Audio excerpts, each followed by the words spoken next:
Il ne faut jamais croire un ancien toxicomane qui dit qu'il est guéri parce qu'on n'est jamais guéri. Sur les ondes de France Inter ce lundi 3 avril, Frédéric Beigbeder n'a pas mâché ses mots. Consommateur régulier de cocaïne, l'écrivain était interrogé par Sonia De Villers sur le dramatique accident de la route provoqué par Pierre Palmade, sous l'empire de plusieurs substances lorsque son véhicule en a percuté un autre dans lequel se trouvait une famille. Selon lui, le carambolage est le fait d'autres drogues nouvelles comme la 3-MMC, une drogue de synthèse retrouvée dans l'organisme de l'humoriste. Lui-même longtemps accro à la drogue, Frédéric Beigbeder a également assimilé les addicts, dont Pierre Palmade donc, à une confrérie de gens qui se font du mal en groupe.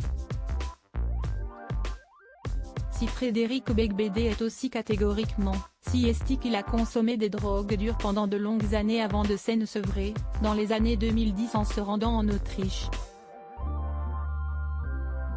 Avant cette prise de décision, les proches de l'écrivain ont tenté de l'aider à arrêter. Beaucoup de gens ont déjà essayé de me sauver, écrivait dans l'OP.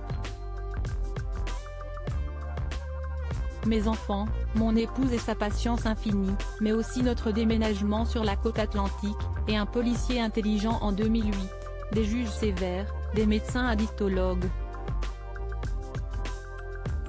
Tombé dans l'addiction, l'auteur de 99 francs avait des journées bien rodées. Il m'a semblé que nous pratiquions ce rituel aux toilettes par habitude plutôt qu'enthousiasme.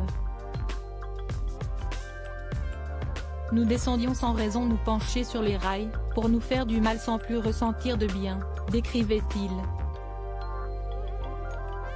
La seule chose qui nous excitait encore était de braver l'interdiction d'Aïe Pierre Palmade, je suis dangereux à cause de la drogue. Interrogé après son accident de voiture, Pierre Palmade a d'abord expliqué aux policiers qu'il se trouvait en compagnie de deux amis de bringue devenus des sex friends lorsqu'il a pris son véhicule pour aller faire des courses. J'ai été inconscient de prendre la voiture sous stupéfiants, a affirmé l'humoriste avant d'ajouter « Je suis dangereux à cause de la drogue, je suis un chic type, je suis quelqu'un de bien ».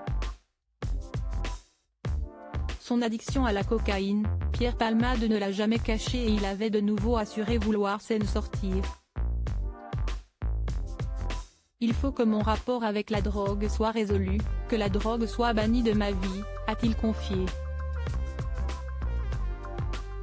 Les analyses toxicologiques réalisées ont montré une consommation récente de cocaïne, avec un taux élevé très élevé, et la présence concomitante de drogues de synthèse, la 3-MMC.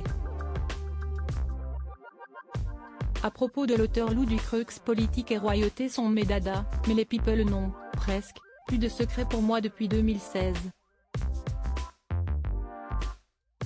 Kim Kardashian et Céline Dion d'un côté, mais aussi Sigur Rós et Aki Kaurismäki.